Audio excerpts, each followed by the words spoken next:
সম্মানিত ভাই বন্ধুগণ, কোরআন এবং সুন্নায় একটি স্বভাবের খুব বেশি প্রশংসা করা হয়েছে, আর সেটা হলো বিনম্রতা। নম্রতার যে গুণ, এটি আল্লাহ সুবহানাহু ওয়া তাআলা যাকে দান করেন সে অনেক বেশি কল্যাণের অধিকারী হয়।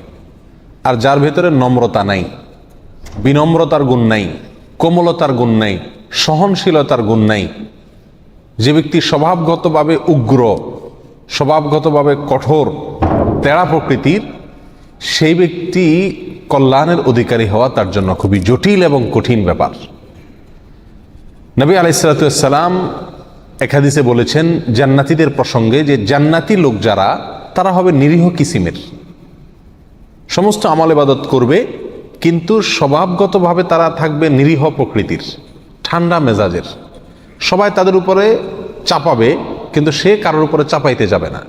সবাই তাকে দাবিয়ে রাখার চেষ্টা করবে কিন্তু সে কাউকে দাবিয়ে রাখতে চেষ্টা করবে না।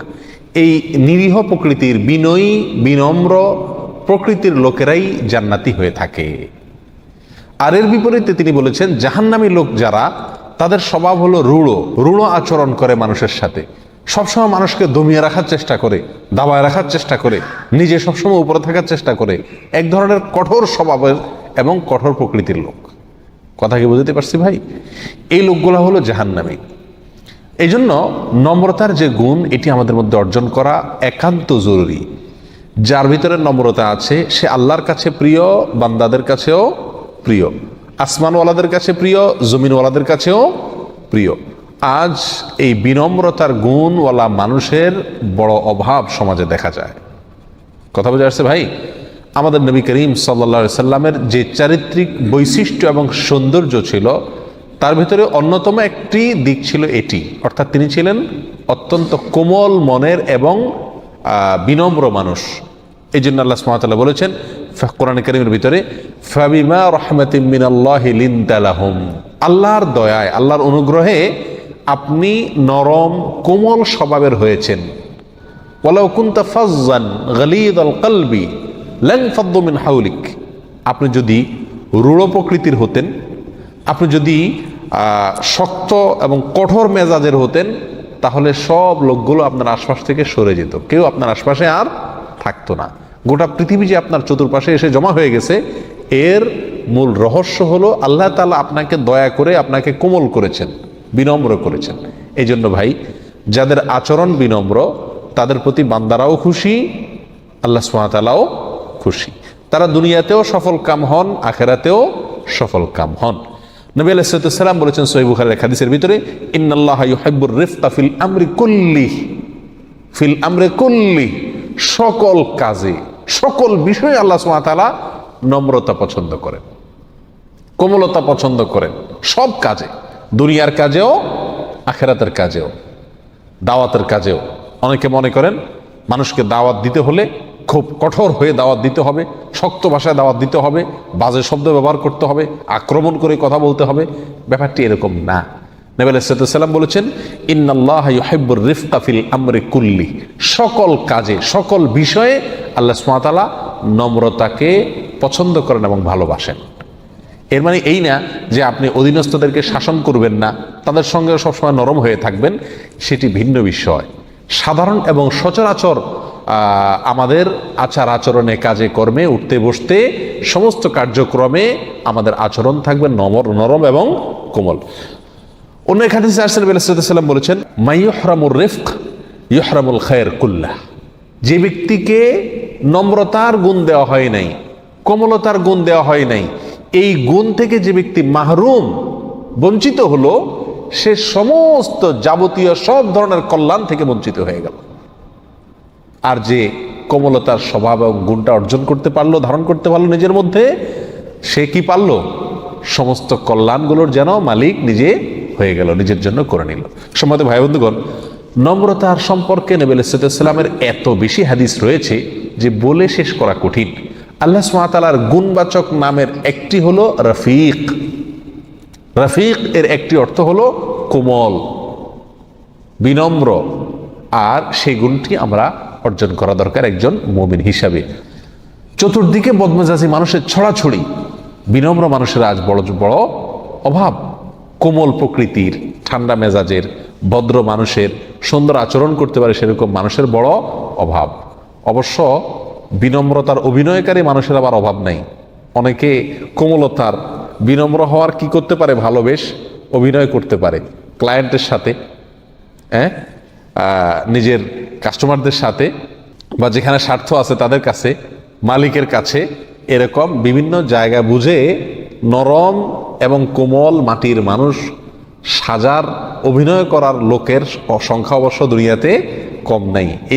এই প্রকৃতির লোকের স্বভাব দুনিয়াতে অনেক, কিন্তু প্রকৃত অর্থেই সবসময় সাধারণ অবস্থাতে কোমল এবং নরম প্রকৃতির মানুষের সংখ্যা দুনিয়াতে আজ হারিয়ে যাচ্ছে, ছোট শিশু থেকে নিয়ে একেবারে বয়স্ক বৃদ্ধ পর্যন্ত।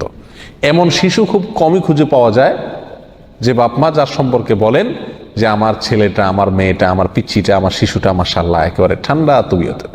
আজকাল সব ঘরে ঘরে অভিযোগ যে বাচ্চাটা চড়া মেজাজের, বদ মেজাজের, একটু এদিক সেদিক হলে সব মাংস শুরু করে দেয়। ঠিক না ঠিক? বাচ্চাদের মধ্যেও এই স্বভাবের প্রভাব আজকে প্রচুর পরিমাণে আমরা দেখতে পাচ্ছি। আল্লাহ তাআলা আমাদেরকে রহম করুন এবং হেফাজত করুন। সময়ত ভাইরা, নবী আলাইহিস সালাম বলেছেন এক বিখ্যাত হাদিসের মধ্যে, আর রিফকু মা কানা ফি শাইইন ইল্লা জানা, যেই কোনো কিছুতে আপনি সৎ কাজের আদেশ দিবেন, অসৎ কাজের বাধা দিবেন, একটা মানুষকে ভালো কথা বলবেন, আপনি একটা মানুষের কাছে কিছু চাইবেন, একটা মানুষকে কিছু দিবেন না, যত কাজ করবেন আপনি সব কিছুতে, যেই কোনো কাজে নম্রতা, কোমলতা, বিনম্রতা, সুন্দর স্বভাব এটা যদি যুক্ত হয়, তাহলে সব বিষয়কে যে সঙ্গে যুক্ত হবে সেই বিষয়টা কি করে দিবে? সৌন্দর্যমণ্ডিত করে দিবে। একটা মানুষ আপনার কাছে টাকা চাইলো, আপনি দিলেন না, কিন্তু সুন্দরভাবে বলে দিলেন। এই সুন্দরভাবে বললেন না, এই জিনিসটা যোগ হওয়ার কারণে দিলেন না টাকা, তারপরেও কি হয়ে যাবে? এই না করাটাও সৌন্দর্যমণ্ডিত হয়ে যাবে। ওয়ামা নুজিআ মিন শাইইন ইল্লা শানা, নবী আলাইহিস সালাম বলেছেন, আর এই বিনম্রতা এটা যদি কোনো কিছু থেকে ছিনিয়ে নেওয়া হয়, কোনো কিছু থেকে বিনম্রতাকে তুলে নেওয়া হয়, বিনম্রতা না থাকে, তাহলে সেটি যত ভালো কাজ হোক, যত সুন্দর কাজ হোক, ত্রুটিযুক্ত হয়ে যায়। ওই ভালো আর ভালো থাকে না।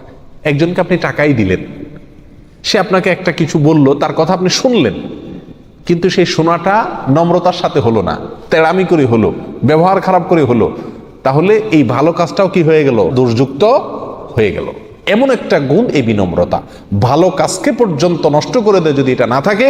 আর যদি বিনম্রতার গুণ থাকে, তাহলে অনেক অপছন্দনীয় কাজও মানুষের কাছে পছন্দনীয় কাজে পরিণত হয়ে যায়। এটা নবী আলাইহিস সালামের ঐতিহাসিক মহামূল্যবান বাণীসমূহের মধ্যে থেকে একটি।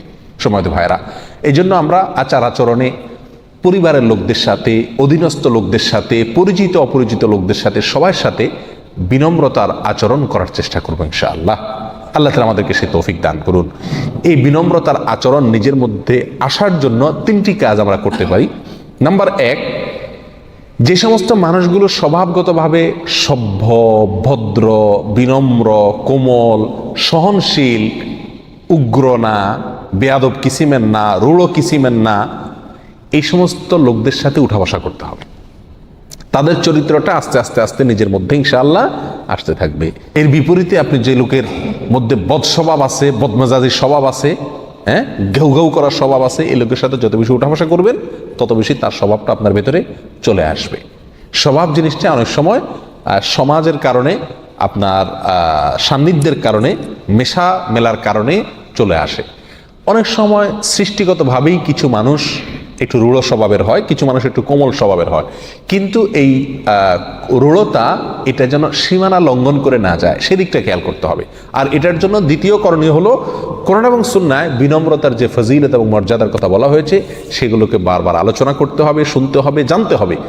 আর এর বিপরীতে রূঢ়তা, রুক্ষতা, কঠোরতা, বদমেজাজি এবং বদাচরণ, এগুলোর বিষয়ে নবী আলাইহিস সালামের যে ভয়াবহ সতর্কবাণী রয়েছে, একটি হাদিসে আমি মনে করি যথেষ্ট নিজের চরিত্রকে সংশোধন করবার জন্য, নিজেকে শাসাবার জন্য, নিজেকে শাসন করার জন্য, নিজেকে নরম করার জন্য। একটি হাদিসে আমি মনে করি যথেষ্ট। সেটি হলো, নবী আলাইহিস সালাম বলেছেন, জাহান্নামী হবে কারা?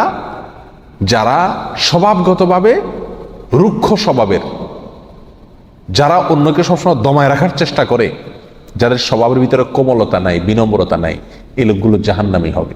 জাহান্নামী হওয়ার একটা সিমটম, একটা আলামত। অতএব নিজেদেরকে পরিবর্তন করা ছাড়া কোনো উপায় একজন মুমিনের জন্য নাই। যে কোনো মূল্যে নিজেকে কোমল করার জন্য অনুশীলন, চেষ্টা, সাধনা করে যেতে হবে।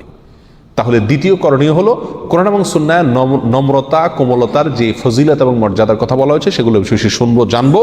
আর এর বিপরীতে নম্রতা, কোমলতা এগুলো যদি না থাকে তাহলে কি ক্ষতি হবে সেইগুলো আলোচনা করব, শুনবো, জানবো ইনশাআল্লাহ।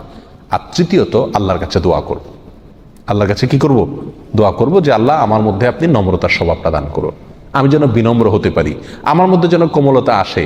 আল্লাহ রুক্ষতা এবং কঠোরতা এবং মানুষকে দাবায় রাখা, দমায় রাখা, মানুষের উপরে প্রভাব বিস্তার করে সবসময় থাকা, সবসময় ঘাটতে আমি করা, গোয়ার তুমি করা, এই স্বভাবটি যেহেতু জাহান্নামীদের একটি স্বভাব, এটা আমার জন্য বিশাল বড় একটা সতর্ক বার্তা।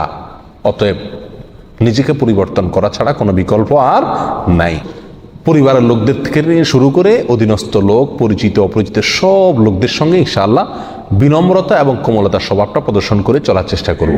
আমি আবারও বলছি, এর মানে এই না যে আপনি অধীনস্থ লোকদেরকে শাসন করবেন না। আপনার একটা ছেলে নামাজ পড়ছে না, তার সঙ্গেও আপনি আমতা আমতা করবেন। কোমলতার মানে এই নয় যেখানে শাসন করা দরকার সেখানে শাসন করবেন, কিন্তু শাসন করতে গিয়েও সেখানেও কোমলতা প্রদর্শন করবার সুযোগ আছে। ওই যে নবী সাল্লাল্লাহু আলাইহি ওয়াসাল্লাম হাদিসটি চলে আসবে, আর রিফকু মা কানা ফি শাইইন ইল্লা জানা ওয়া মা নুজিআ মিন শাইইন ইল্লা শানা। যেই কোনো কাজে, এমনকি আপনি শাসন করবেন, ধমক দিবেন, সেখানেও যদি কোমলতার ফ্লেভার থাকে তাহলে সে শাসনটাও কি হয়ে যাবে? মধুর হয়ে যাবে। আর সোহাগ করবেন, সেখানেও যদি কোমলতার অভাব থাকে তো এই সোহাগটাও মানুষের কাছে বিষের মতো তিক্ত হয়ে যাবে। আল্লাহ তাআলা আমাদের স্বভাবগুলোকে কোমল করে দিন, নরম করে দিন, সুন্দর করে দিন। আমরা যেন রুক্ষতা, কঠোরতা, বদমেজাজি, মানুষের সাথে খারাপ আচরণ করা, মানুষকে দামায় রাখা, উগ্রতা, এই সমস্ত স্বভাব থেকে আল্লাহ তাআলা আমাদের সবাইকে হেফাজত করুন। জাযাকুমুল্লাহ ওয়া আখিরু দাওয়ানা আলহামদুলিল্লাহি রাব্বিল আলামিন।